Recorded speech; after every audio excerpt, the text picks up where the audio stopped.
de 2007 au premier trimestre 2025, la dette publique totale a augmenté de quasiment 169%.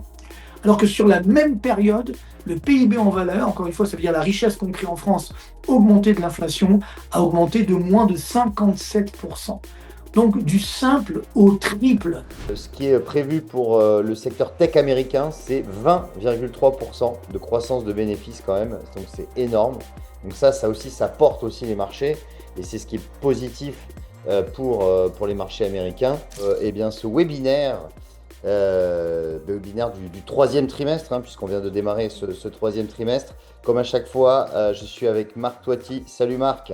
Salut, bonjour à toutes et à tous, c'est ravi de vous retrouver. J'ai vu que vous étiez très nombreux, donc c'est très sympa de vous retrouver. C'est l'été, mais on est là pour vous, malgré tout, parce qu'il y a quand même pas mal d'actu un peu partout, au niveau bien sûr mondial, au niveau américain, au niveau français. Donc on va voir ça évidemment dans le détail. Évidemment, l'euro-dollar qui bouge également, c'est une grande interrogation. Puis bien sûr, les marchés boursiers. On va parler de tout ça. Et puis bien sûr, donc n'hésitez pas à poser vos questions et on répondra au fur et à mesure à vos questions. C'est Antoine qui va s'occuper de tout, bien entendu, comme d'habitude. Oui, non, effectivement, le but d'un webinaire, c'est justement c'est du live, donc c'est que vous puissiez poser vos questions en direct et qu'on tente d'y répondre, évidemment, si on a une réponse. Mais le but, c'est que ce soit interactif et justement, vous avez répondu assez présent. C'est vrai qu'on est en période estivale, hein, quand même, on est au mois de juillet, donc vous avez quand même répondu présent en masse pour venir et donc on vous remercie pour cela. Donc effectivement, bah, ce troisième trimestre, c'est on l'a intitulé entre confiance et prudence, puisqu'effectivement, on a de la confiance, puisqu'on a quand même des marchés qui montent. On a finalement, bon, même s'il y a beaucoup d'incertitudes, donc d'où la prudence.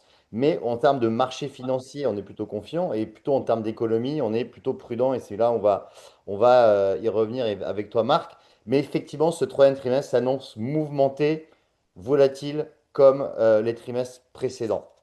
Alors, avant toute chose, avertissement sur les risques, hein, cette communication n'est pas un conseil en investissement ou encore moins une recommandation d'achat ou de vente d'instruments financiers. Donc, tout ce qui va être dit durant ce webinaire ne doit pas être considéré comme un conseil en investissement. On vous laisse lire en détail, évidemment, ce disclaimer. Mais d'ailleurs, Alors, j'en profite pour dire, vous oui, savez, il y a plein de faux sites ou de oui, groupes tout WhatsApp, à fait. etc., sur Internet qui me montrent en me disant, voilà, achetez tel ou tel produit, etc. Ce sont évidemment des usurpations. Donc, il faut bien sûr les bloquer, les signaler. J'arrête pas de le faire, mais ça revient en permanence. A priori, c'est organisé. Bon, bref, on verra bien qui est derrière tout ça. Mais voilà, ne suivez pas. Si je suis pas avec vous sur ma chaîne YouTube, sur mes réseaux sociaux personnels Marc Totti ou avec Antoine sur eToro, ce n'est pas moi. C'est Oui, vrai que maintenant, oui. on voit qu'il y a. On me fait même parler, c'est assez incroyable. J'ai regardé cette Mm, vidéo où je parle en fait, mais donc c'est ma voix, mais c'est pas moi qui parle. Donc mm. c'est assez incroyable. Donc il faut vraiment se méfier. Et voilà, on n'est pas là pour vous donner des conseils, on est juste là pour vous aider évidemment à mieux comprendre ce qui est en train de se passer. Voilà, c'est le but. Donc si jamais certains vous disent voilà, vous avez des groupes WhatsApp ou sur les réseaux sociaux et au sens large, où on vous dit voilà, je vous dis d'acheter tel ou tel produit, ce Mm. n'est pas moi. Donc, voilà, je préfère quand même bien le dire parce que malheureusement il y a tellement d'arnaques. Donc voilà, il faut Et rester très en- prudent. C'est le titre du webinaire. Tout à fait. Non, mais en général, effectivement, les messages sont assez grossiers. C'est acheté à ce prix et ça fera x3. Donc, effectivement, lorsqu'on vous donne, quand c'est trop beau à voir, il faut toujours se méfier de toute façon. Voilà, ça c'est dit, Marc. Et effectivement, tu as bien fait de le souligner. Alors, pour ceux qui ne connaîtraient pas, donc Antoine Fraisse-Soulier, analyse de marché chez eToro. Marc Toiti, donc président du cabinet CDFI et conseiller économique pour eToro France. Alors, on va démarrer ce sommaire, effectivement, donc avec, il y a 5 parties. Hein, donc, c'est assez chargé. Alors, on va commencer par les perspectives pour la croissance mondiale. Effectivement, on va revenir avec toi, Marc, pour ces perspectives. Ensuite, on va quand même parler de la France et ça va être un gros sujet puisqu'on a eu hier, hein, ce discours de Bayrou et c'est vrai que ça nous a fait sortir de nos gonds, hein, quand on voit ce type de discours qui est vraiment pas du tout en phase avec la réalité économique. Ça, tu vas y revenir. Euro-dollar, rechute ou rebond. On va revenir également sur cette parité euro-dollar qui a énormément monté et qui là se stabilise et baisse un petit peu. On va bien évidemment revenir sur les marchés actions. Est-ce que la hausse va-t-elle se poursuivre? Puisque on a eu une très forte hausse au deuxième trimestre, on va y revenir. Et maintenant, bah, quid, hein, on est sur des plus hauts historiques sur les marchés américains. Est-ce que cette hausse peut être durable? Et pour terminer, le Bitcoin, évidemment, puisque le Bitcoin a cassé des nouveaux records et on se va se demander jusqu'où peut aller cette hausse du Bitcoin et pourquoi finalement ça monte. Voilà, alors, première partie, Marc, c'est pour toi, quelle perspective pour la croissance mondiale? Eh oui, c'est vrai qu'on va commencer avec une bonne nouvelle. Ouais, on me dit souvent, bah oui, ça manque de bonnes nouvelles. Non, moi j'aime les bonnes nouvelles, bien entendu, je suis de nature optimiste, mais il faut aussi être réaliste. Donc on voit sur ce premier graphique, effectivement, que vous savez comment on essaie de faire des prévisions avec les indicateurs avancés, donc notamment les indicateurs des directeurs d'achat. Donc on voit ici l'indicateur PMI. Donc là, c'est l'indicateur PMI composite, ça veut dire tout secteur confondu pour le monde. Et donc c'est effectivement la courbe bleue ici. Et donc c'est la bonne nouvelle, c'est qu'on a eu donc une amélioration de l'indicateur au mois de juin à 51,7. Donc ça s'est amélioré. Donc après le petit coup de croissance qu'on avait eu lors comme vous le savez, on va en reparler, des droits de douane, etc. Des droits de douane, la crainte qu'on avait au mois d'avril, justement lors de notre dernier webinaire, où il y avait eu beaucoup de craintes justement sur l'effondrement de la croissance mondiale. Je vous avais dit, bon, il ne faut pas paniquer, ça devrait se stabiliser. Ben, c'est exactement ce qui s'observe aujourd'hui. Donc vous savez, vous connaissez l'indicateur, hein, il y a une barre à 50. Au-dessus, c'est la croissance. En deçà, c'est le recul de l'activité. Donc là, on est à 51,7. Donc, ce n'est pas l'euphorie, mais ça montre qu'on est sur une croissance comprise entre 2,5 et 3%. C'est exactement la prévision qu'on fait depuis le début de l'année. Donc, pour la croissance mondiale, donc ça, c'est plutôt une bonne nouvelle. Je rappelle que la croissance mondiale en moyenne sur longue période, c'est autour des 3,5%. Donc là, on est quand même en deçà de la moyenne, même quasiment un point en deçà. Mais ce n'est pas la bérésina, ce n'est pas la récession. Donc ça, c'est plutôt effectivement la bonne nouvelle. Après, quand on regarde le détail, effectivement, quels sont les pays où il y a le plus de croissance, c'est le tableau suivant. Bien entendu, comme d'habitude, hein, vous aurez les slides pour ceux qui le souhaitent. On s'occupera de vous les envoyer via eToro. Donc, on a toujours cette locomotive de la croissance mondiale, en l'occurrence l'Inde, qui reste donc sur une croissance très forte. Vous voyez, un niveau de 61, c'est même amélioré au mois de juin. Donc, on reste sur des niveaux de croissance autour des 7,5% à peu près. Donc, ça reste quand même très, très positif. Donc, l'Inde qui est toujours la locomotive de la croissance mondiale. Après, on a l'Arabie Saoudite, les Émirats Arabes Unis. Bon, même si ça a baissé un petit peu quand même, c'est par rapport au sommet qu'on avait les mois précédents. Et après, on a l'oncle Sam. C'est un peu effectivement la bonne surprise pour les États-Unis parce que beaucoup ont eu tendance à enterrer très vite les États-Unis en disant bon, ils vont s'effondrer, c'est la récession, etc. En fait, pas du tout. Moi, sur l'indicateur avancé donc des directeurs d'achat, encore une fois, l'indicateur composite, ça veut dire tout secteur d'activité. On est à 52,9. Donc, ça reste quand même parmi des plus hauts depuis mars 2025. Donc, c'est quand même pas mauvais. Là aussi, une croissance, on verra tout à l'heure, autour des 2%. Voilà, après, il y a d'autres pays, on ne va pas s'apesantir. Il y a notamment, effectivement, donc, l'Irlande, l'Espagne, le Royaume-Uni également, qui a fait un petit peu peur ces derniers mois, et là, qui se redresse à un niveau de 52. Donc, ça va un peu mieux au Royaume-Uni, notamment puisqu'ils ne vont pas fortement augmenter les impôts comme ils avaient promis. Par contre, ils vont réduire les dépenses publiques. Donc, ça, c'est plutôt une bonne nouvelle pour les Anglais. Voilà, ça, c'est pour les pays où il y a le plus de croissance, va-t-on dire. Après, tableau suivant, c'est là, on va dire, c'est le ventre mou de la croissance mondiale. C'est-à-dire que c'est pas la récession, c'est plutôt une croissance sympathique, mais pas non plus euphorique. Donc on retrouve le niveau monde, vous voyez, 51,7. L'Australie, le Japon, qui va mieux, puis surtout, c'est la bonne nouvelle du mois de juin. La Chine, qui au mois de mai était passée sous la barre des 50, donc en zone de récession. Et là, vous voyez que ça remonte 51,3. La Chine va mieux. On a eu les chiffres il y a 2 jours sur la croissance chinoise, qui certes, elle ralentit, mais elle reste quand même autour des 5%. Ça va encore ralentir d'ici la fin de l'année, mais tout de même, c'est une bonne performance. Voilà, Italie, Singapour. Et si on regarde de l'autre côté du prisme, c'est-à-dire là où on est sur une stagnation, voire une baisse du PIB, on a toujours donc la zone euro, 50,6, donc vraiment la frontière, l'Allemagne, Afrique du Sud, et après, on passe sous les 50. Donc la France, ça fait déjà donc depuis quasiment 1 an et demi que ça dure, hein. Il y a eu un petit accalmie pendant les Jeux Olympiques d'il y a 1 an, mais sinon, à part ça, on est toujours sous la barre des 50 depuis 1 an. D'ailleurs, on se demande comment le PIB a pu continuer d'augmenter. Il y a un petit tour de magie. Vous savez qu'on a embauché David Copperfield à l'INSEE. Non, je plaisante, hein, c'est une blague, mais c'est vrai qu'il y a un petit décalage entre les chiffres des indicateurs avancés et puis les chiffres du PIB. Bon, maintenant, on rajoute l'économie parallèle, etc. Donc, c'est pour ça que ça gonfle un peu le PIB, mais on voit bien que on est toujours dans une situation de récession, de baisse de l'activité. Après, on a le Brésil, la Russie et nos amis canadiens. Je sais qu'il y en a qui nous écoutent depuis le Québec notamment. Eh bien, désolé pour vous, hein, vous êtes toujours la lanterne rouge de la croissance mondiale. Donc, c'est que c'est quand même assez dramatique.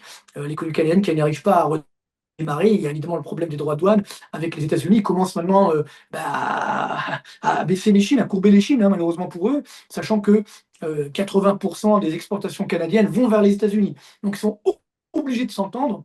C'est que le nouveau Premier ministre canadien avait fait un petit peu, avait joué des coudes en disant mais moi je vais taper sur Trump. Puis finalement, on l'a vu dernièrement, il s'est calmé. Donc j'espère que ça va aller mieux évidemment pour le Canada, qu'ils vont trouver des accords avec les États-Unis. Mais on voit bien que ces droits de douane évidemment ont un impact, hein, sur la croissance mondiale, même si c'est pas aussi fort que ce qu'on avait annoncé. Ça va quand même enlever, vous voyez, 0,5 points à peu près à la croissance mondiale. Donc on sera autour des 2,5%. Mais il y a des pays qui souffrent plus que d'autres, et notamment effectivement la France. On en parlera tout à l'heure. Donc si on regarde graphiquement ce que ça donne en termes de croissance mondiale pour conclure cette première partie. Donc là, on voit bien, ça c'est la croissance mondiale donc depuis les années 2000. Donc on voit qu'en fait, le niveau moyen, c'est bien, c'est la ligne rouge, là, vous voyez, 3,5%. On était à peu près à 3,2% en 2024, et là, on repasse donc sous les 3% à 2,5%. Ça sera quand même un plus bas, hein, depuis 2009, hein, mine de rien, hein, donc en termes de croissance mondiale, donc hors évidemment effet Covid. Donc ça veut bien dire qu'on a quand même une croissance mondiale 2,5, c'est quand même très très mou au niveau mondial, donc il y a un ralentissement, donc on en parlera tout à l'heure. Ça veut dire que pour les profits des entreprises, ça ne sera pas forcément l'idéal. Donc il faut quand même rester prudent sur la croissance mondiale. Il y a toujours cette locomotive, donc Inde, ensuite États-Unis, et puis la Chine. Donc je vous ai mis en termes de pétrole, évidemment. Oui, les graphiques suivants, tout à fait, Antoine. La bonne nouvelle, c'est qu'aussi le pétrole s'est stabilisé. Donc là, on voit bien l'évolution des cours du baril. Donc là, c'est le Brent, hein, depuis 2021. Alors, on se souvient qu'au début de la crise, de la guerre entre la Russie et l'Ukraine, on est monté à 130 dollars le baril. Donc en mars 2022, après, ça s'est calmé. Mais là, évidemment, ça avait quand même pas mal paniqué, généré une forte hausse également de l'inflation au niveau mondial. Là, on a touché un plus haut à 78 dollars, donc le 19 juin, après la guerre Israël-Iran. Mais là, on voyait bien que ça n'a pas, même lorsque l'Iran a menacé de bloquer le détroit d'Ormuz, ouais, ça n'a pas flambé à 130 dollars. Donc il n'y a pas eu de panique sur les marchés du pétrole. Et là, ça rebaisse un peu. Vous voyez, on est autour des 66 dollars. On est tombé 66 dollars le 1er juillet. Et là, je regardais à l'instant, on est autour des 68, 69 dollars. Donc voilà, ça reste tout à fait, je dirais, entre guillemets, favorable à la croissance, hein. Le niveau d'équilibre, hein, je vous rappelle, du baril, c'est autour des 70 dollars le baril. Donc là, on y est quasiment. Donc ça veut dire que ça va conforter le niveau de croissance mondiale. Il y aura quand même un petit peu d'inflation, mais l'inflation ne va pas complètement déraper. Donc ça, c'est plutôt une bonne nouvelle au niveau de la croissance mondiale. Et si on regarde maintenant sur la conclusion de cette première partie sur donc les prévisions de croissance pour 2025, donc on voit bien États-Unis donc 1,9%. Vous voyez que c'est pas la Bérésina, ce n'est pas la récession. On voit bien donc la Chine autour des 4,5, 4,7 voire 5%. L'Inde, ça ralentira un peu sur la fin d'année, mais on sera quand même autour des 6,5 à 7%. Et on a évidemment donc Royaume-Uni autour des 1%, mais surtout ce qui compte évidemment pour nous, la zone euro, vous voyez, 0,8% de croissance cette année, c'est très mou. L'Allemagne, 0,2%. Et la France, seulement 0,4% de croissance. Donc là aussi, ça veut dire plus de chômage, plus de déficit, plus de dettes. La France est donc qui est mal partie et qui va connaître une activité et un mois de septembre notamment très très compliqué. J'en parlerai tout à l'heure tout de suite d'ailleurs dans la deuxième partie sur Attachez vos ceintures, peut-être après vos questions. Voilà pour montrer ce panorama de la croissance mondiale. Donc ce n'est pas la catastrophe. Chez nous, c'est quand même pas loin de la stagnation économique, mais sinon au niveau mondial, on se maintient entre 2,5 et 3% de croissance. Donc c'est plutôt bon pour les marchés boursiers, mais attention, c'est quand même moins que ce qu'il y a d'habitude. Donc ce qui veut dire que un peu moins de profit là aussi pour les entreprises internationales. Oui, alors effectivement, pour cette première partie, pas de question, mais la seule question que j'ai, c'est quid de la France, justement. Donc ça nous fait une transition parfaite pour cette deuxième partie. Et justement, peux-tu nous parler en préambule de ce discours de Bayrou Alors qui voilà, est c'est vrai hallucinant? que donc attachez vos ceintures, effectivement, c'est ce que j'écris là. C'est vrai que c'est un petit peu dangereux. On a eu hier le discours donc de Monsieur Bayrou, donc qui a été sur notre ligne un petit peu sur la dette publique. Il nous dit oui que c'est très Mm. grave, ça dérape. Il nous dit c'est le moment de vérité. La dette publique augmente de 5 000 euros par seconde. Oui, bon bref, ok, tout ça, nous on vous le dit depuis des années, hein, Ouais. notamment sur eToro, mais également sur ma chaîne YouTube, effectivement. Donc là voilà, ils se rendent compte de la gravité de la situation. Bon, mieux vaut tard que jamais. Donc c'est vrai qu'à partir de là, on pouvait s'attendre à des mesures draconiennes pour justement stopper l'hémorragie. Et là, évidemment, pas du tout. C'est-à-dire que finalement, il y a pour l'essentiel ce qu'on appelle une année blanche, hein. Ça veut dire que globalement, ça va se traduire par une augmentation des impôts, puisqu'on ne va pas avoir d'ajustement des barèmes par rapport à l'inflation, et une baisse du pouvoir d'achat pour les retraités, pour ceux qui touchent des prestations, également pour les entreprises, et puis également donc, ceux qui vont changer de barème. Il y a à peu près quasiment 380 000 Français qui ne payaient pas d'impôts en 2025 et qui, si on applique cette année blanche, vont payer des impôts justement en 2026. Voilà, donc on nous avait promis une non-hausse des impôts, en fait, si les impôts augmentent. Et par contre, grosse déception, les dépenses publiques ne baissent pas, puisqu'effectivement, le Premier ministre a annoncé des économies de 43 milliards, mais c'est des économies par rapport à la tendance. Ça veut dire qu'effectivement, il n'y a pas de baisse des dépenses publiques, et c'est même pire que ça, puisqu'un document officiel a fuité là aujourd'hui, sur justement le budget, parce que moi hier j'ai été très choqué, parce qu'habituellement quand on présente un budget, on nous dit voilà quelles sont nos prévisions en termes de croissance, en termes de chômage, en termes de taux d'intérêt, en termes de niveau de la dépense publique. Et là, il n'y a rien. On nous a dit, voilà, ben, bon, on va avoir un déficit public qui va baisser, on ne sait pas trop comment, mais ça va baisser, ne vous inquiétez pas. Bon, évidemment, ça ne fait pas très sérieux. Et là, on commence à avoir des chiffres. Et donc, tenez-vous bien, en 2026, la dépense publique va encore augmenter de 30 milliards d'euros. Après avoir déjà augmenté de 30 milliards d'euros en 2025, donc vous voyez qu'il n'y a aucune baisse de la dépense publique. Donc, c'est là où, effectivement, c'est extrêmement décevant. Et donc, malheureusement, en plus, avec une croissance amoindrie, bien là aussi, on a des grands risques. Mais surtout, le grand risque, il est politique. C'est-à-dire que là, ça y est, évidemment, on ne parle pas de politique hein, avec Itoro, mais c'est vrai que globalement, on se rend bien compte que là, tous les partis, vous savez qu'à l'Assemblée nationale française, il n'y a pas de majorité. Et donc là, la plupart des partis, justement, qui avaient voté la motion de censure qui a fait tomber le gouvernement Barnier, disent maintenant qu'ils vont voter également cette motion de censure si rien ne change. Et donc, ce qui veut dire que, alors, soit M. Bayrou va négocier, mais à ce moment-là, s'il négocie, ça veut dire qu'il y aura plus de déficit. Donc, s'il y a plus de déficit, la note de la France sera inévitablement dégradée, ou soit effectivement il ne fait rien, et donc il y aura la motion de censure, et donc le gouvernement va sauter. Et après, quid? Est-ce qu'on aura de nouvelles élections législatives? Est-ce qu'il y aura une nouvelle majorité à l'Assemblée? Parce que là, et pour l'instant, il n'y en a pas. Est-ce qu'il y en aura une demain? On n'a aucune garantie. Donc, la France va entrer dans une crise politique très grave. Et donc, crise politique, crise économique, crise sociale, crise financière également, puisque si on est dégradé, les taux d'intérêt qui ont un petit peu augmenté hier, ça s'est calmé aujourd'hui parce qu'il y a eu des bons chiffres sur l'inflation américaine, donc sur les prix à la production, on en parle tout à l'heure.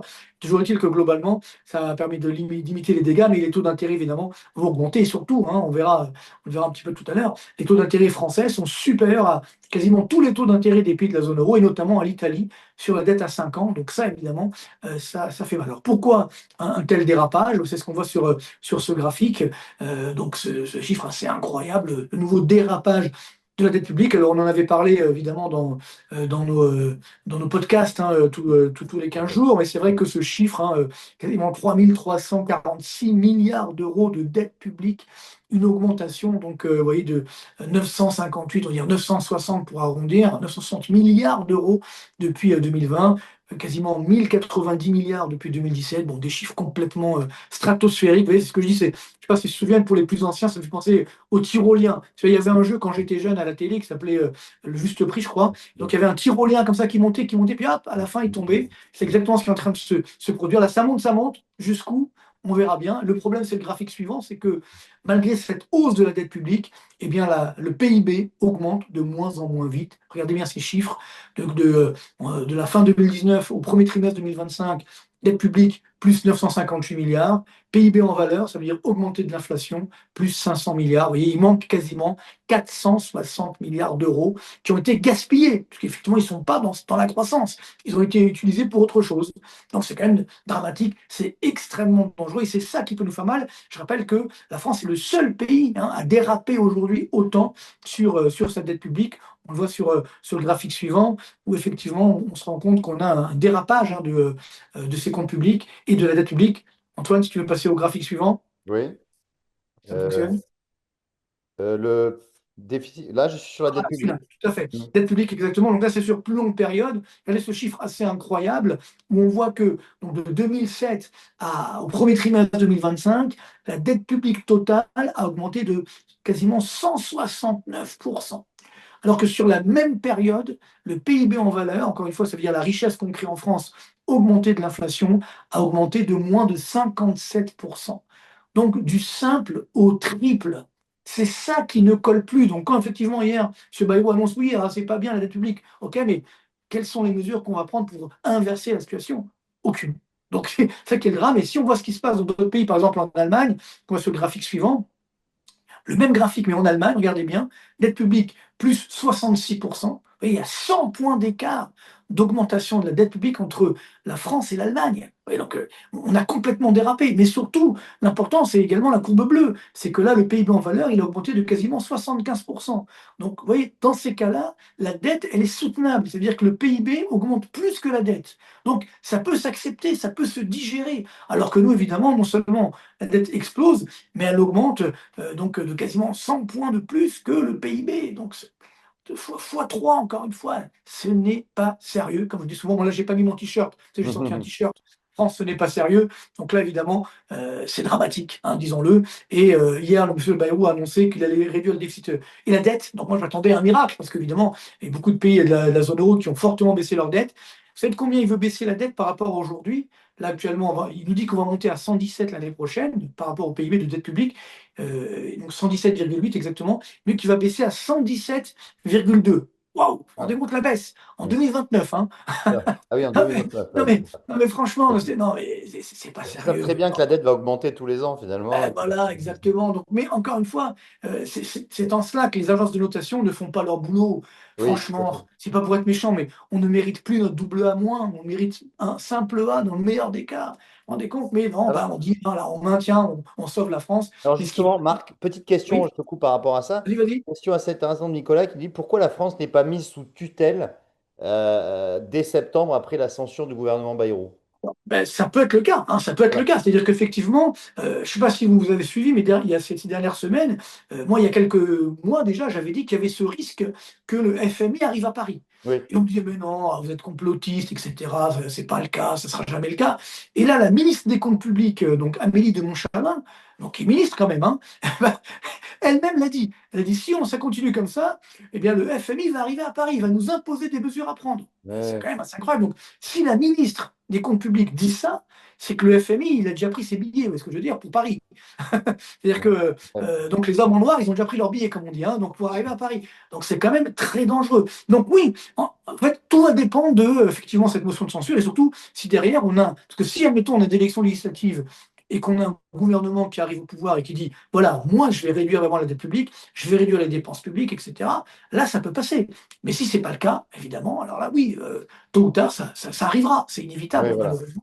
Nous sommes la France. Alors c'est vrai qu'avec le FMI, il y aura la BCE, hein, comme on a eu avec la Grèce, mais on imposera des choses. Et évidemment, je ne le souhaite pas, parce que quand on a eu cette crise en Grèce, rappelez-vous que le PIB grec, en quelques années, a chuté de 30%. 30% de baisse du PIB hors inflation. Enfin, je ne sais pas si on se rend compte, c'est horrible. Et les salaires, notamment de la fonction publique, ont été abaissés de 20%. Les retraites ont été abaissées de 30%. Vous voyez, donc c'est un scénario catastrophe. Je ne veux pas ça, je n'ai pas envie que ça arrive en France, bien entendu. Mais encore une fois, ben, on joue avec le feu, on finit évidemment par se brûler. Donc je vous ai mis quelques autres graphiques je pense, pour voir le comparatif. Voilà, pourquoi on a autant de dettes? Ben, c'est parce que le dernier excédent public remonte à 1974. Vous voyez, depuis que des déficits publics. Et donc dernièrement, la France était l'un des rares pays où ça a augmenté. Je vous ai mis également un comparatif, évidemment, avec l'Europe sur le slide suivant, où justement, voilà, on voit par exemple en Allemagne, là, on a eu des excédents publics. C'est possible de faire des excédents publics, vous voyez. Même les Italiens, ils sont en excédent public. Ils ont en excédent primaire, hein, c'est-à-dire hors charge d'intérêt de la dette. Les Italiens, ils ont réussi également à faire de la croissance malgré la baisse de la dépense publique. Donc, on peut baisser les dépenses publiques tout en faisant de la croissance. Donc ça, il faut bien le dire, parce que les Français, a priori, se disent, oh là, si on baisse la dépense, il va y avoir une récession. Pas du tout. Je peux baisser ma dépense et je peux générer une croissance forte. Parce que si on baisse effectivement les dépenses qui ne servent à rien, les dépenses de fonctionnement, qui ont donc augmenté de 95 milliards d'euros depuis 2021, plus 21% d'augmentation des dépenses de fonctionnement. Aujourd'hui, les dépenses de fonctionnement en France, c'est plus de 32% des dépenses publiques. un niveau énorme. Et donc, c'est là où effectivement il y a du grain à moudre, c'est là où on doit travailler. C'est pas en augmentant les impôts. Alors, non, alors, le plus marrant, c'était on va supprimer 2 jours fériés. Oh là là, la belle affaire. Et on va supprimer 2 jours fériés, la France va changer de visage. Non, déjà, ça va pas se passer comme ça, à mon avis, mais Ouais. néanmoins, bon. Donc voilà, encore une fois, il faut changer de logiciel. C'est-à-dire que là, on fait du saupoudrage, on essaye d'arranger les choses. Non, il faut changer de logiciel et je vous le dis, hein, je ne dis pas ça de gaieté de cœur. Je pense que le danger de septembre, c'est pas Trump, c'est pas les droits de douane. Bon, la géopolitique, on ne maîtrise pas, mais j'espère pas que ce sera la géopolitique. C'est la France. Le danger de la rentrée 2025, c'est une crise politique, sociale, économique et financière en France qui est en train d'arriver. Il faut regarder, encore une fois, il faut regarder droit devant soi.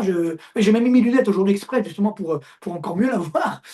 Parce que, effectivement, moi, je l'aimais voir de loin, donc c'est pour mieux voir les slides. Ouais, je vous dis tout, on se connaît bien Mhm. maintenant, hein. Mhm. Mais donc, tout ça pour dire que, effectivement, aujourd'hui, la France, elle a ce danger qui la menace. Et si derrière la France, évidemment, tombe, ben, c'est l'ensemble de la zone euro qui est menacée. Et donc, derrière, évidemment, les marchés boursiers aussi, ils pourront en pâtir. Donc, pour moi, il est là le risque. Alors, si on évite ce risque, espérons-le, bien entendu, hein, s'il n'y a pas de motion de censure, s'il y a un vrai budget, bon, on peut croire au miracle, hein. À ce moment-là, on va passer le mois de septembre, octobre tranquille. Si ce n'est pas le cas, alors là, évidemment, cette crise dégénérera dans une crise financière au niveau européen et également au niveau mondial, bien entendu. Oui, oui. Alors, je vous ai fait également d'autres slides, je pense, je ne sais pas Ouais. si tu les as gardés, parce que voilà, effectivement, pour voir l'augmentation de la dette publique, où justement, vous voyez, hein, quand on voit la France, vous voyez, depuis 2019, donc avant le corona, donc sa dette publique a augmenté de 15 points de PIB, c'est énorme, alors qu'il y a des pays, vous voyez, qui ont baissé. Donc, quand on me dit qu'on va la baisser cette dette entre 2027 et 2029, elle va baisser de 1 point de PIB, dans le meilleur des cas, je me dis, attendez, c'est pas une réforme, ça, je veux dire, c'est simplement une réformette, et encore. Non, c'est possible de baisser la dette publique. Je vous rappelle qu'en 2024, la France a augmenté sa dette publique de 3,2 points de son PIB. C'est l'une des plus fortes augmentations de toute la zone euro. Donc vous voyez que, alors que tous les pays ont réduit leur dette, nous, on a continué de l'augmenter. Donc, quand on me dit oui, on va faire des efforts, on va baisser de 1 point de PIB si tout va bien en 2019, en 2029, non, franchement, non, ça n'a pas de sens. Donc voilà, Justement, c'est j'ai une effectivement. question sur les dépenses militaires, justement. Est-ce qu'elles ne Ah vont oui. pas amplifier la dette actuelle, puisqu'on Ah bah parle de bien sûr, bien dépenses sûr, bien sûr, bien sûr. Alors, c'est-à-dire là, pour l'instant, on a annoncé effectivement une augmentation limitée autour des 3,5 milliards d'euros donc des dépenses militaires supplémentaires. Hmm. Bon, cette année, pareil, donc en 2027 également. Donc voilà, et c'est une tendance qui sera de l'ordre de 4 milliards d'augmentation, parce qu'on veut monter à 5% du PIB. Donc très honnêtement, je veux bien le comprendre, hein, c'est bien, etc. Mais d'où on trouve l'argent? Parce que là, enfin, on est en train de dire, on va sortir les dépenses militaires du déficit public, donc ça n'apparaîtra pas dans les chiffres, mais la dette, elle sera quand même là. Donc comment on va financer? Donc c'est ça le vrai danger, c'est Ouais. qu'effectivement, on a cette situation où aujourd'hui, je vous rappelle que 54% de notre dette publique est détenue par des non-résidents. Et là, on est une opacité complète. On ne sait pas qui détient cette dette. Hmm. Avant, dans mes jeunes années, quand j'ai fait 30 ans de carrière déjà, mais il y a encore une dizaine d'années, eh bien, on avait tous les ans, il y avait le rapport de la Banque de France qui disait voilà comment se répartit la détention de la dette publique. Donc, on avait à peu près la moitié de dette donc, détenue par les Français, et puis après, on avait l'autre moitié, et on vous disait ben voilà, là, il y a des Allemands, là, il y a des Américains, là, il y a des ci, bref. Et là, c'est très bizarre, parce que depuis quelques années, on n'affiche plus le détail de la dette détenue par des étrangers. C'est quand même 54% de notre dette. Il y a une sorte d'opacité, et j'ai fait une demande à la Banque de France, parce que bon, moi, je les connais un petit peu, je leur dis voilà, sortez les chiffres. Pas de réponse. Donc, bon, c'est qu'il y a un problème. Vous voyez, donc, ça, c'est dangereux parce que ça veut dire qu'on est en train de perdre notre souveraineté, de perdre notre indépendance. Parce que la dette publique, c'est dangereux déjà dans la mesure où ça coûte cher, hein, les taux d'intérêt qui augmentent, hein. Je vous rappelle que cette année, on va dépenser 70 milliards d'euros juste de charges d'intérêt de la dette. 100 milliards l'année prochaine. J'ai fait le calcul, je ne sais pas si je l'ai mis, mais sur longue période, c'est-à-dire sur 15 ans, ça va coûter 1000 milliards d'euros. Vous vous rendez compte? 1000 milliards d'euros juste de charge d'intérêt de la dette. Évidemment, ça n'a pas de sens. Donc là, bon, là, je vous ai mis effectivement l'historique. Vous voyez que tous les présidents, les premiers ministres ont augmenté cette dette. Et alors, ce qui est amusant, c'est que plus la dette publique augmente, la courbe rouge, plus la courbe bleue, c'est-à-dire la croissance structurelle, baisse. Donc, c'est la preuve que augmenter la dette, ce n'est pas une garantie pour relancer la croissance. Ça se saurait. Et Hmm. évidemment, ce n'est absolument pas le cas. Donc, c'est pourquoi, soyons là aussi extrêmement prudents. Voilà, donc ça sera le danger, je pense, Et de ça, c'est ce que tu disais 2027. pour terminer sur la dette publique française. Ouais. Voilà, tout à fait, c'est ça, exactement. Donc je pense qu'il faut aujourd'hui.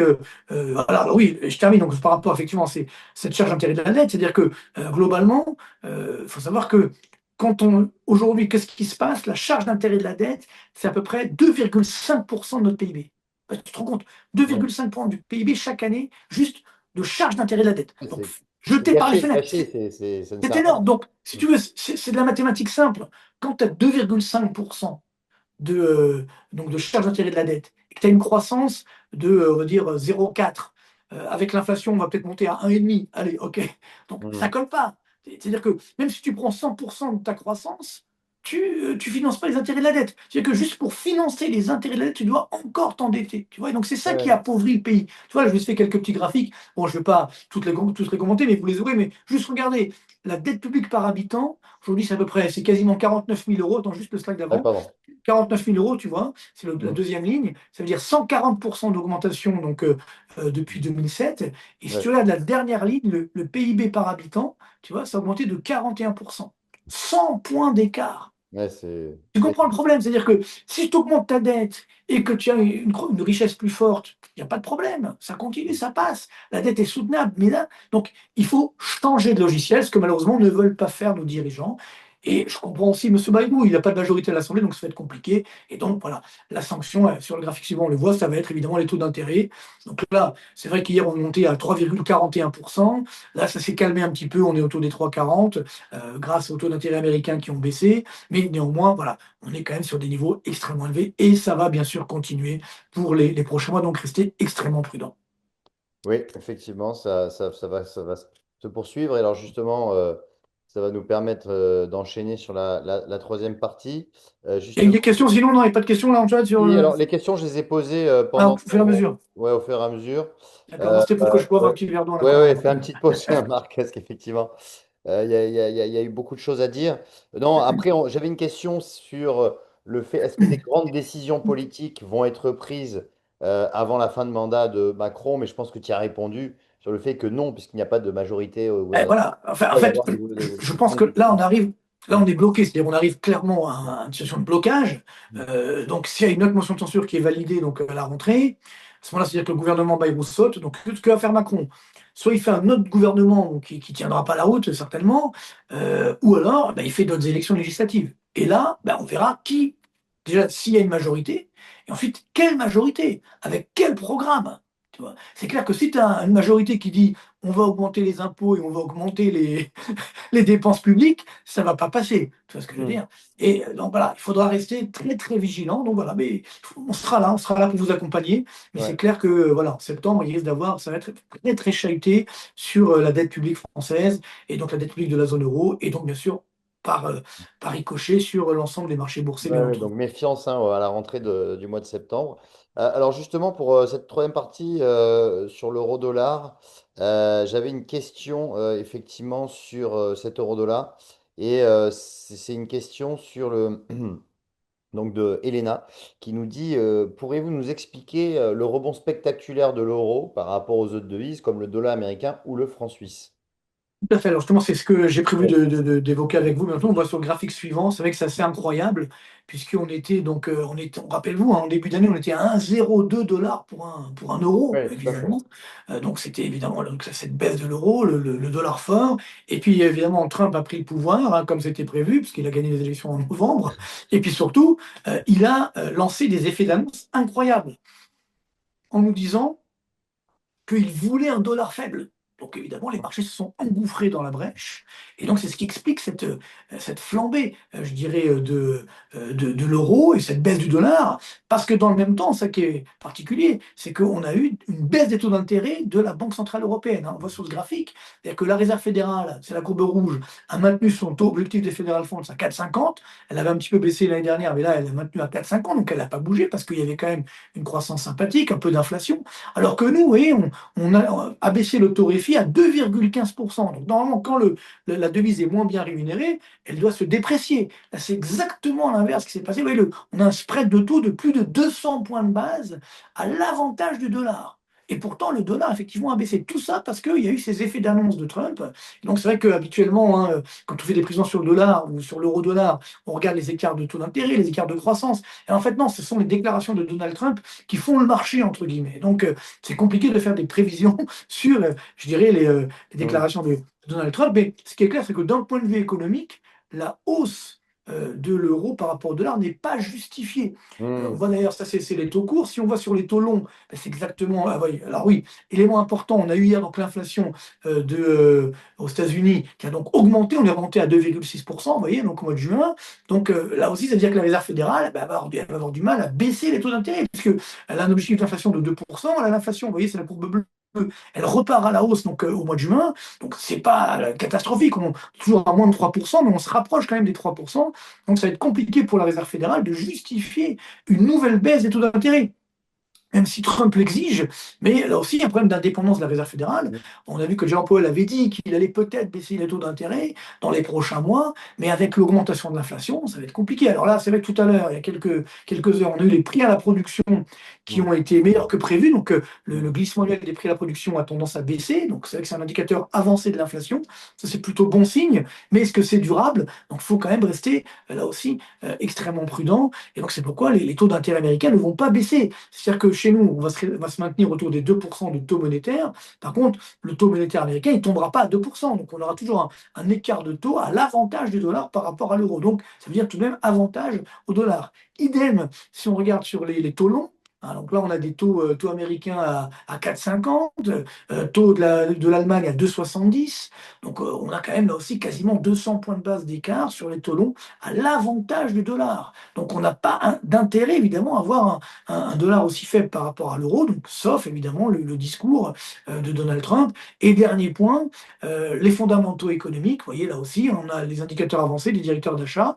La courbe bleue, c'est aux États-Unis. La courbe rouge, c'est donc dans la zone euro. On en a parlé tout à l'heure. Les Américains sont autour des 2% de croissance et nous, on est en stagnation économique. Donc, même si on regarde les écarts de croissance, c'est également à l'avantage du dollar et ça va même continuer. Donc, je pense que, moi, je l'avais dit d'ailleurs dans un de nos podcasts, quand parce qu'on a touché 1,18 $ pour un euro, j'avais dit 1,18, 1,20, là c'est vraiment des niveaux d'achat hein, du dollar, parce que le dollar va repartir effectivement à la hausse. C'est ce qui s'est produit, là on est à 1,16 $ pour un euro. Donc voilà, ça confirme bien qu'on a une croissance américaine qui est plus soutenue. Et puis après, le vrai danger, je l'évoquais tout à l'heure, c'est ce qui se passe en France. Si effectivement à la rentrée on a une crise politique, sociale et financière en France, et donc dans la zone euro, évidemment l'euro va repartir à la baisse. Donc je pense que là, aujourd'hui, hein, encore une fois, le dollar va revenir à un niveau de 1,15. Je rappelle que le niveau d'équilibre de l'euro-dollar, c'est autour des 1,10 $ pour un euro. Vous voyez, donc déjà, il faudrait qu'il revienne à 1,10, voire peut-être moins si la crise de la zone euro s'envenime, si la France, évidemment, continue de chuter. Donc vous voyez que tout est lié, bien entendu. On aura donc un euro qui pourra repartir donc à la baisse. Et dernier point sur l'euro fort, entre guillemets, quand l'euro est fort, là aussi, hein, n'oublions pas, c'est vrai que ça fait baisser l'inflation importée, mais ça renchérit le prix des produits exportés par les pays de la zone euro. Donc, ça veut dire qu'on a déjà les droits de douane, plus un euro fort, donc on a la double peine. Donc, ça veut dire que ça casse encore l'activité économique. Donc, soyons quand même très, très prudents. L'euro fort, évidemment, n'est pas une bonne affaire pour nous. Et donc, ça veut dire que là aussi, l'euro ne pourra pas tenir sur ce niveau-là.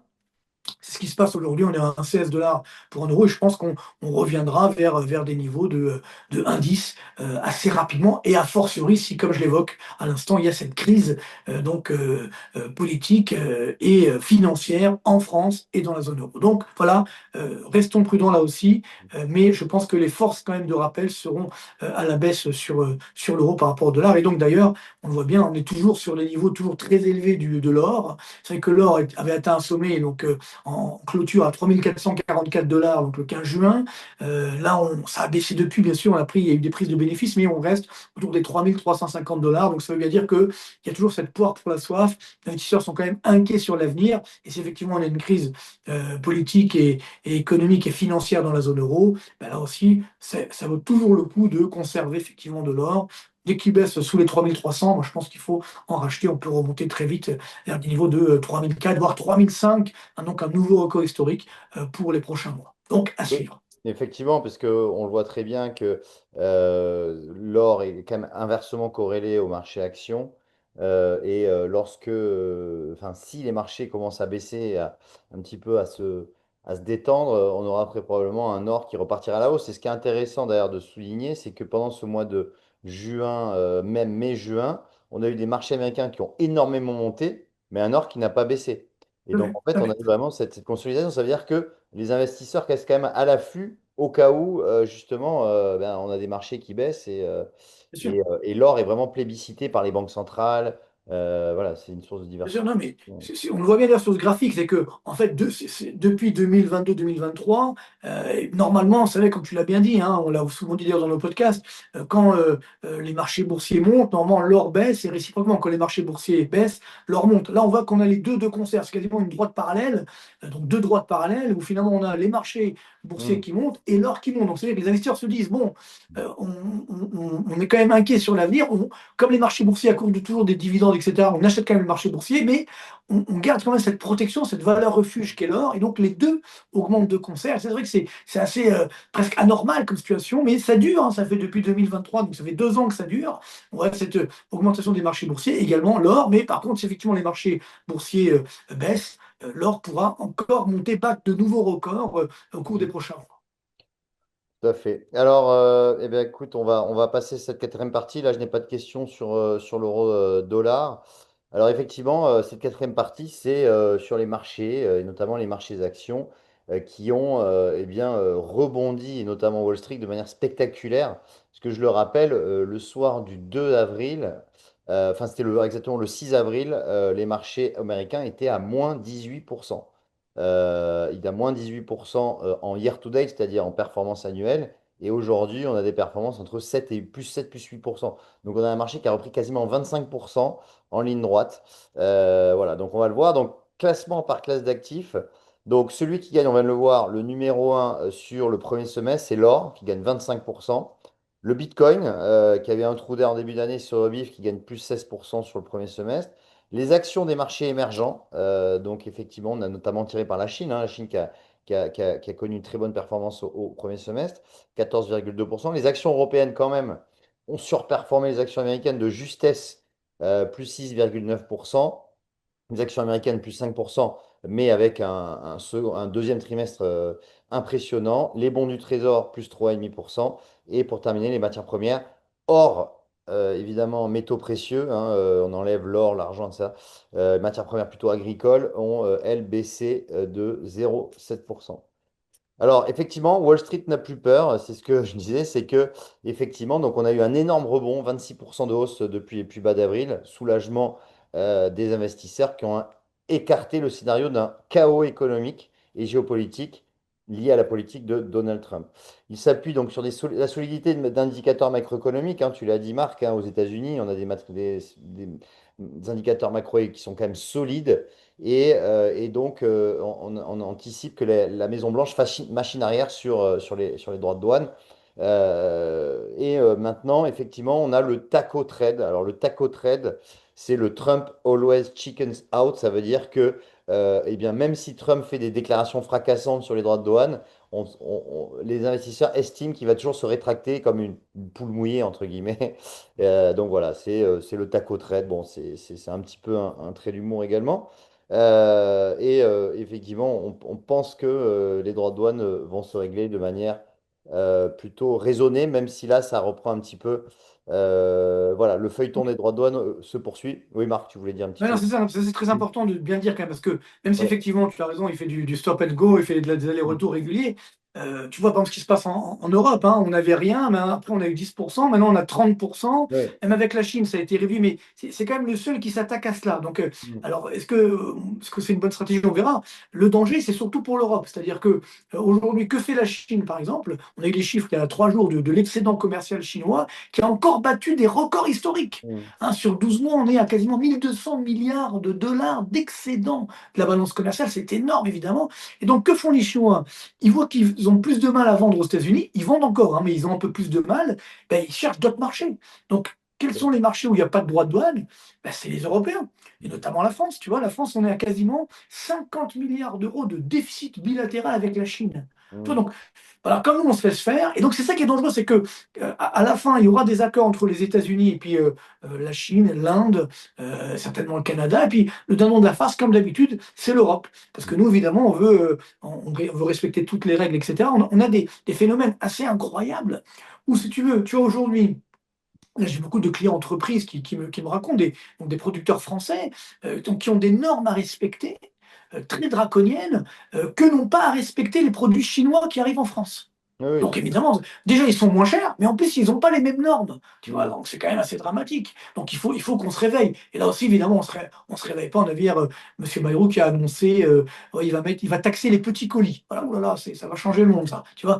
Donc, tu vois, donc c'est ça qui est dangereux, c'est que Oui. en économie, il y a toujours un dindon de la farce, tu vois ce que je veux dire. Mm. Et donc là, comme d'habitude, c'est l'Europe et la Ouais. France, malheureusement. Mais après, c'est vrai qu'on a une cacophonie de l'administration Ah Trump qui oui, devient c'est clair. inaudible pour le marché. Et on avait cette date du 9 juillet qui paraissait comme la date ultime, la limite ultime pour justement négocier avec les États-Unis, mais finalement, ça n'a rien réglé. Les négociations n'ont pas abouti avec la majorité des pays. On a juste alors la menace d'une surtaxe universelle de 15 à 20%, voilà, qui n'aurait pas accepté les lettres, les fameuses les lettres recommandées qu'il envoyait aux États. Et finalement, bon, le Canada est copé d'une surtaxe de 35% quand même à partir du 1er août. Non, c'est acté. Et le Brésil aussi, hein, 50% pour le Brésil. Donc à voir. Mais pour l'instant, bon, après, avec les grands pays, enfin Chine, Inde, Union européenne, il n'y a pas vraiment d'accord final, on va dire. Et donc on est dans l'expectative. Maintenant, la grande question, c'est est-ce que l'économie américaine va résister finalement à cette multiplication des droits de douane? Est-ce que finalement, à un moment donné, ça ne va pas se voir dans les indicateurs macroéconomiques qui sont étonnamment robustes depuis le début de l'année? Donc, quand on regarde, on va dire, ces 8 ans en arrière, lorsque le premier mandat de Trump, eh bien, il avait fallu 3 mois pour que la politique douanière se reflète dans l'inflation américaine. Aujourd'hui, on est à plus de 3 mois, puisqu'on est à. Enfin, c'est depuis 3 mois que ça a commencé, mais les droits de douane. Mais pour l'instant, on ne voit pas eh bien, de l'inflation. Enfin, même si elle a augmenté un petit peu, on a 2,7%. On n'a pas vraiment de flambée de l'inflation. Pourquoi? Parce qu'aussi, les entreprises américaines ont vu venir les droits de douane et ont rempli leur entrepôt au maximum. Et on a ce stock tampon aussi qui fait que, eh bien, évidemment, elles n'augmentent pas encore leur prix. Et il y a, donc ça aussi, il faut en prendre en compte. Mais évidemment, on verra l'inflation au mois d'août si vraiment il y a quelques stigmates qui commencent à apparaître. Perspective du marché américain, donc ça, je voulais en parler parce que c'est intéressant. Le secteur tech, entre le troisième trimestre 2024 et le premier trimestre 2025, ça a été la plus faible performance du S&P 500. En revanche, deuxième trimestre, plus 17%, meilleure performance du S&P 500. On va rentrer dans les publications d'entreprise.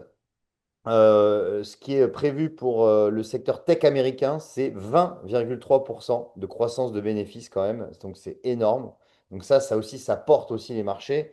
Et c'est ce qui est positif pour les marchés américains. Et on observe le secteur des semi-conducteurs, hein, le fameux SOX, c'est l'indice des semi-conducteurs, a pris 53% depuis ses plus bas du 7 avril. La demande aussi et les perspectives restent robustes pour les Max 7, c'est-à-dire les 7 magnifiques. Voilà, donc c'est plutôt encourageant, je dirais, pour la tech américaine en tout cas. Voilà, et pour terminer sur ça, eh bien, Nvidia, voilà, vaut 4000 milliards de dollars. J'ai pas mis de dollars, mais c'est 4000 milliards de dollars. Ça représente aujourd'hui, alors ce qui peut être aussi une menace, hein, 7,5% du S&P, juste une Nvidia, et 10% du Nasdaq. Donc en fait, si Nvidia perd un jour 10%, ce sera moins 1% pour le Nasdaq. Et donc ça, c'est quand même impressionnant. Cette concentration finalement de Nvidia dans les indices américains. De la même manière qu'Apple symbolisait un peu l'ère des smartphones, ben, Nvidia incarne l'ère de l'intelligence artificielle grâce à sa croissance continue, ses marges impressionnantes et aussi son trésor de guerre, hein, Nvidia accumule aussi des liquidités et une trésorerie impressionnante. Alors, je vous ai fait un petit comparatif qui est assez amusant. 4000 milliards, c'est le CAC 40, 2500 milliards, plus Eli Lilly et Walmart réunis. Donc, et c'est aussi le PIB du Japon. Voilà, le PIB du Japon, c'est à peu près 4000 milliards ou 7,7 fois le montant des dépôts sur le livret A en France. pour vous faire rendre Mm. compte que ce que ça représente.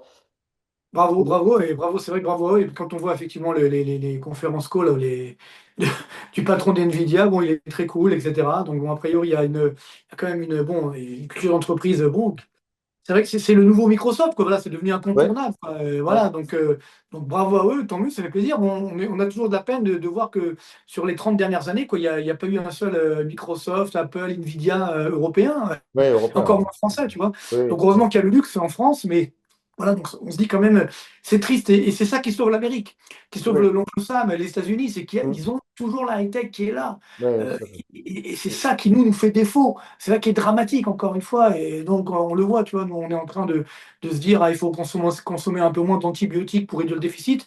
Et les Américains, ils font de la dette, c'est vrai, mais ils Mm. font de la croissance. Ils ont des entreprises exceptionnellement puissantes et qui innovent. Voilà. La clé, c'est l'innovation.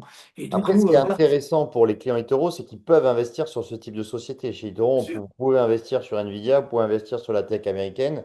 Et c'est là l'intérêt, parce que parfois en France, on vous oblige à investir sur des actions européennes. Bon, c'est quand même beaucoup moins intéressant, notamment à travers le PEA, par exemple.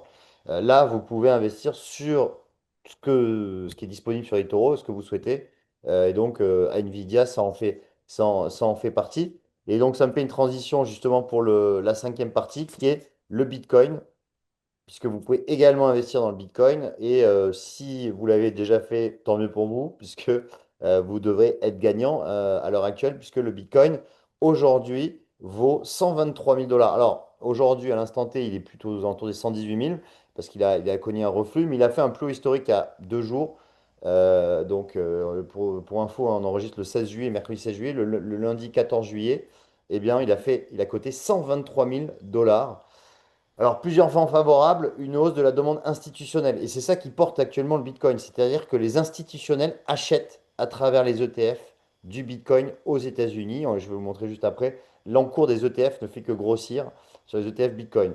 Évidemment, après, il y a aussi la partie, le volet régulation et réglementation, puisque la Chambre des représentants aux États-Unis doit débattre pour adopter une série de projets de loi liés aux crypto-monnaies. Donc ça va apporter un cadre réglementaire national. Et donc ça aussi apporte de la sécurité, enfin, et de la confiance au Bitcoin. Et évidemment, ne pas oublier que Trump est pro-crypto.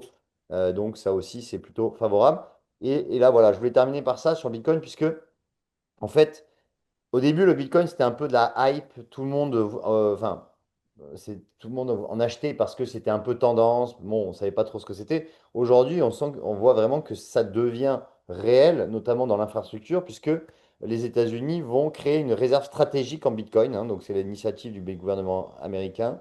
Donc, on verra combien de Bitcoin ils vont se doter de ces réserves stratégiques. Les trésoreries d'entreprise commencent aussi à se diversifier en Bitcoin aux États-Unis, hein. Donc, est-ce que c'est un signal positif ou un risque systémique? Là aussi, à voir, puisque effectivement, si on a une chute prononcée du Bitcoin, toutes les entreprises qui ont accumulé du Bitcoin en trésorerie, ben, ça pourrait devenir un risque. Pour l'instant, c'est plutôt une bonne chose puisque le prix monte. Et les stablecoins, effectivement, cheval de Troie des crypto-monnaies pour une adoption mondiale. Évidemment, on l'a vu notamment avec Circle qui s'est introduite et qui, la valorisation a fait x3 en quelques semaines. Donc, on voit qu'on a comment dire, un engouement dans les stablecoins de manière assez impressionnante.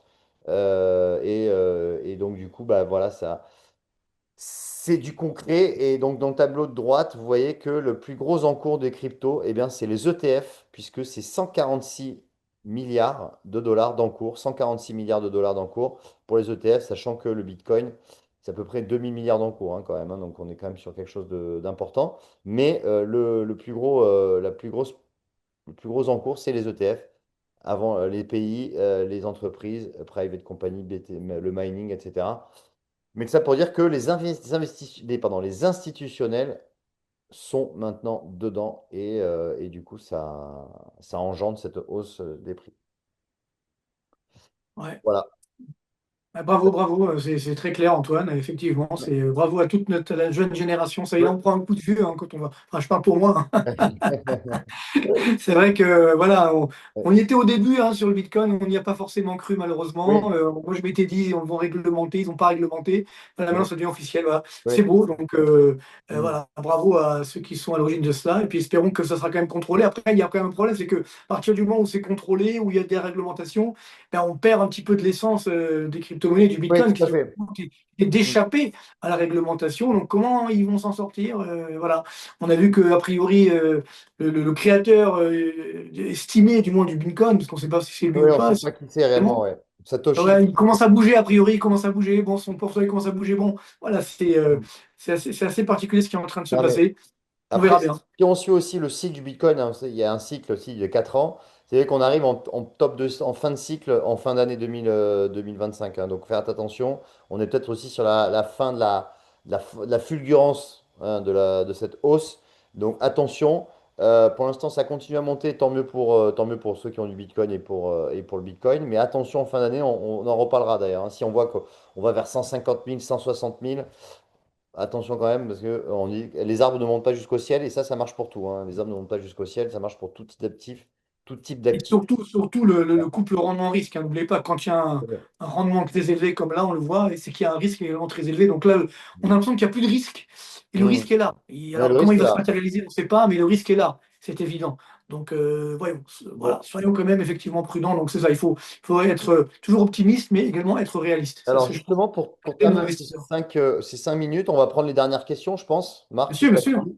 avec plaisir. J'ai une question alors, justement sur le Brésil, la situation économique du Brésil, les taux monétaires à 15%, réel faible. Est-ce que tu as une vision Bah, là?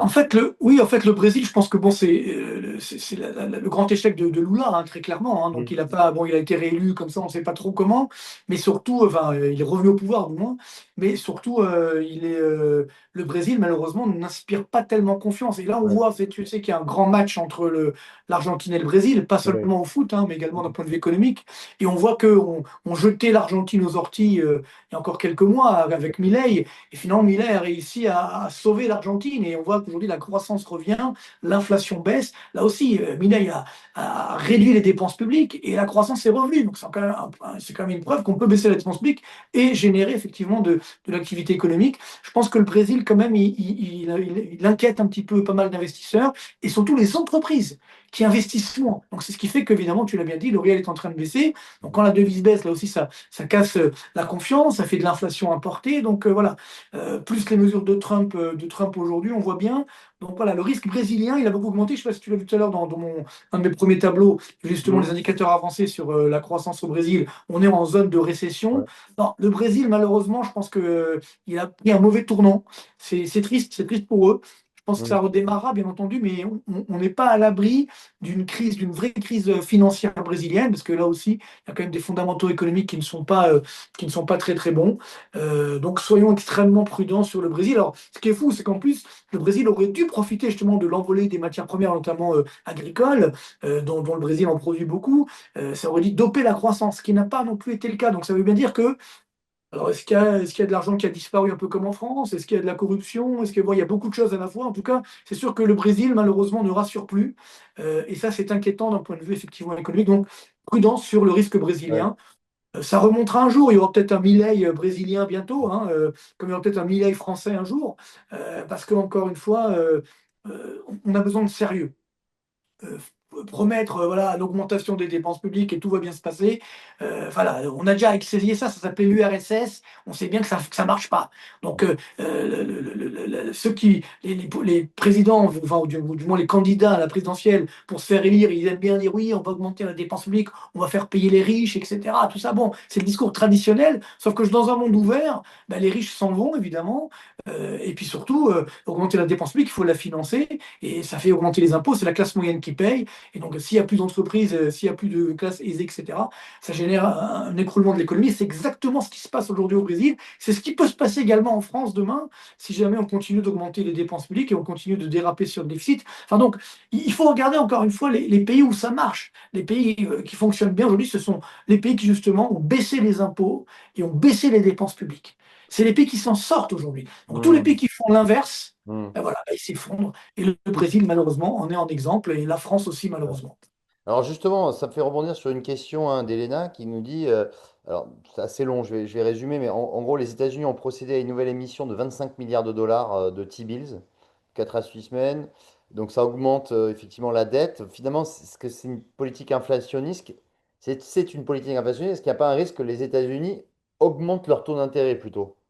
Ah bah, Qu'est-ce ça, que c'est tu en clair penses, que toi?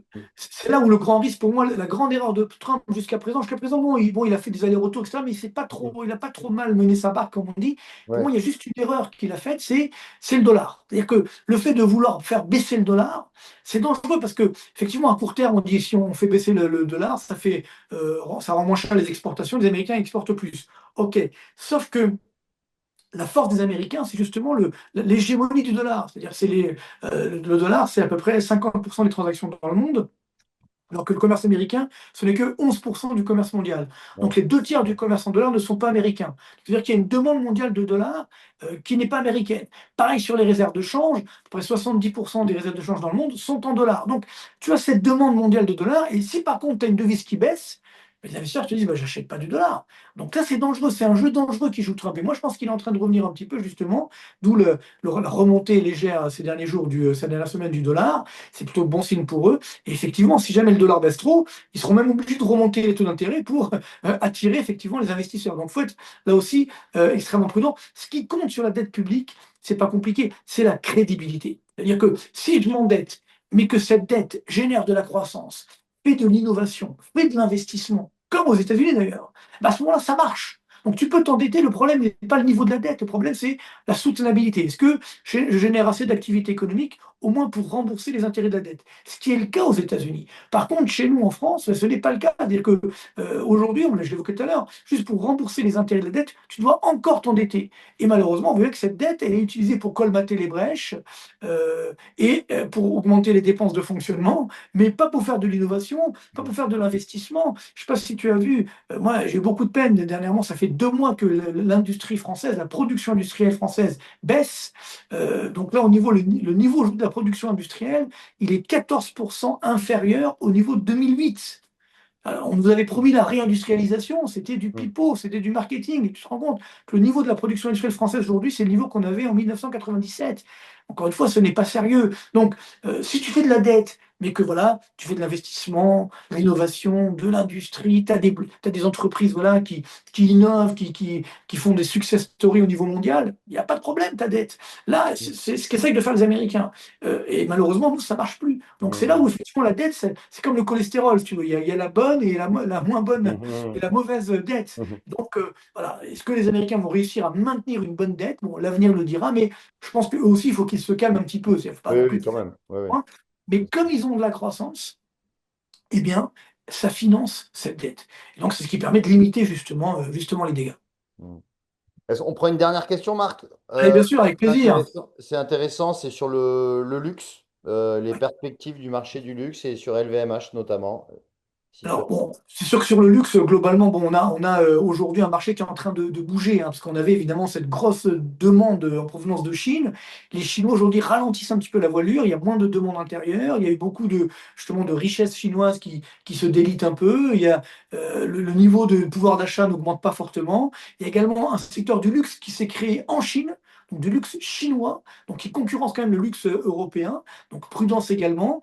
Bon, alors il y a du côté effectivement américain où là aussi il y a les droits de douane, etc. Donc prudence quand même, il y a des niveaux de valorisation qui ont été particulièrement élevés. Donc je pense que le luxe a quand même mangé son pain blanc. Donc, et c'est là encore une fois, comme je l'ai dit tout à l'heure, on ne peut pas baser une dynamique de croissance, même sur un indicateur boursier comme le CAC 40, uniquement sur le luxe. Le luxe, c'est bien beau, mais encore faut-il justement avoir cette croissance forte et ne pas avoir de concurrents, alors qu'on a effectivement des concurrents. Il faut du luxe, mais il faut surtout de l'innovation. Évidemment, dans le luxe, innover, c'est pas forcément le. On innove, bien entendu, mais ça suffit pas forcément. Donc, quand même, moi, je suis tendance à rester prudent sur le secteur du luxe pour les prochains mois. Je sais pas ce que tu en penses, tu es d'accord, mais Oui, non, non, mais c'est vrai qu'après, on parle là, on est en train de parler d'une reprise de la demande chinoise. Bon, c'est vrai que c'est pas encore très concret. Ça va être intéressant de suivre d'ailleurs les résultats des. D'ailleurs, le LVMH, c'est très bientôt là, c'est fin dans une semaine. Ce sera intéressant de voir, puisqu'on est vraiment dans une stagnation des revenus maintenant, hein, et, du résultat net.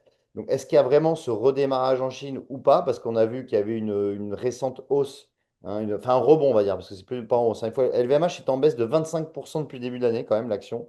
Une des pires performances du CAC. Et donc, il y a eu un rebond récent sur potentiellement la Chine va redémarrer. Donc, si les chiffres au troisième trimestre nous montre que finalement, bah, il y a pas de redémarrage, l'action devrait rebaisser. Maintenant, c'est que 25% de baisse, c'est beaucoup, hein, depuis le début de l'année. Donc Oui, voilà. oui, c'est beaucoup, mais n'oublie pas que tu avais une très forte augmentation précédemment, et Oui, surtout, encore une fois, tu peux pas baser toute ta croissance sur un marché, en l'occurrence celui de la Chine, oui, oui, parce que tout la à fait. Chine, justement, est en train de ralentir, est en train également, sa Mm. demande intérieure, hein, on a eu les chiffres, justement, en début de semaine.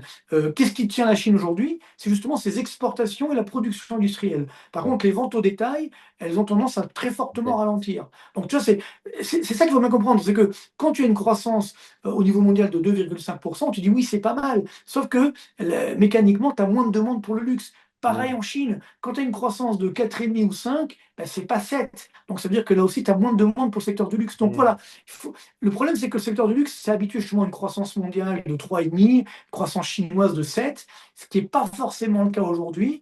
Donc voilà, je pense mm, qu'il faut, je ne suis pas inquiet, LVMH va bien se comporter, mais il faut quand même repenser globalement cette stratégie, hein, sur le mm, luxe et pas uniquement compter sur cela. C'est important, mais ça ne suffit pas justement pour faire un CAC 40 qui soit ultra performant, parce que même d'ailleurs c'est l'inverse aujourd'hui, parce que le secteur du luxe, il plombe un petit peu le CAC 40, mais bon, il avait porté tout à les fait. années précédentes, donc quand même soyez également prudents. Et puis il y a également tous les droits de douane, parce que c'est vrai que là aussi, hein, ça peut jouer négativement sur le droit de douane. Et puis après, il y a aussi l'aspect français, parce que si tu as une crise en France, c'est vrai que 80% des profits des entreprises du CAC 40, et notamment dans le luxe, sont faits à l'étranger. Mais si tu as quand même une crise en France, tu vas pour les investisseurs, tu dis, tiens, le risque France, il augmente. Donc, je vais peut-être pas forcément investir dans des entreprises françaises. Ou alors, j'investirai peut-être à la fin, après avoir investi dans d'autres entreprises au niveau mondial, y compris dans le luxe. Donc, tu vois, ça aussi, c'est dangereux. On joue un jeu extrêmement dangereux aujourd'hui sur ce qui se passe en France, avec des répercussions sur tous les secteurs, y compris le luxe, malheureusement. Alors, on va terminer juste avec une dernière question qui me paraît assez intéressante, Laurence, qui nous dit, si la France s'enfonce vraiment dans une vraie crise, est-ce qu'il y a un risque pour nos livrets d'épargne? Non, normalement non, encore une fois. Alors ça Ok. dépend, parce que si demain, je fais pas de politique, mais si on a certains partis, dont un ça commence par LF, là je dis pas la suite, qui arrive au pouvoir, oui, là c'est dangereux. C'est-à-dire Oui, que oui, clairement, ces gens-là nous disent on va oui, ponctionner l'épargne. Donc oui, c'est tout à fait. dangereux. J'espère qu'on n'arrivera jamais à cela. Voilà, j'espère encore une fois que la France, les Français auront l'intelligence de jamais mettre ces personnes-là au pouvoir. Mais Mm. c'est clair que voilà, il faut qu'on reprenne la France en main. Voilà, la France doit être reprise en main. Donc, si c'est le cas, on peut encore sauver la France, hein. J'en parlais dans ma vidéo d'aujourd'hui, d'ailleurs, qui fait un carton, là, justement, où je donne des mesures pour sauver la France. C'est Mm. important, justement. On peut encore sauver la France. Mais si effectivement on continue, vous voyez bien aujourd'hui, même M. Bayrou, il est en train d'augmenter les impôts. Donc ça veut dire quoi? Ça veut dire qu'après, ben, on pensera, on n'arrête pas de parler de l'épargne justement, donc voilà, on pourra bien entendu augmenter l'imposition qui pèse sur les produits d'épargne. Donc ça serait quand même particulièrement dangereux. Donc j'espère, et c'est pourquoi j'alerte, hein. Tout le monde me dit oui, mais vous, voilà, vous êtes pessimiste, vous voulez faire peur. Je ne veux pas faire peur. J'alerte justement pour qu'on n'en arrive pas là. On doit sauver, c'est notre devoir, hein, nous, en tant qu'économistes, de dire, voilà, on doit tout faire pour sauver l'économie française, justement pour qu'on préserve effectivement la France, l'épargne effectivement des Français, notamment de la classe moyenne. Et sinon, ben voilà, on a vu les chiffres la semaine dernière en France, la pauvreté est en train d'augmenter, c'est assez incroyable. On explose les dépenses publiques, on explose la dette publique, la pauvreté augmente. Attendez, il y a un problème. Ça veut bien dire qu'on met des moyens mais que ça ne marche plus. Donc il faut changer de logiciel. Les recettes existent. Donc, il faut simplement voilà, avoir des nouveaux dirigeants qui voient la vie complètement différemment et qui est un peu comme voilà, en Argentine ou aux États-Unis, etc. Vous savez, tous ces pays-là, moi je me souviens, enfin j'étais très jeune à l'époque, mais je l'ai appris justement quand j'enseignais l'économie, que quand Reagan est arrivé au pouvoir, les Américains étaient au fond du trou, hein. Tout le monde dit c'est la fin de l'Empire américain, les Américains vont s'effondrer.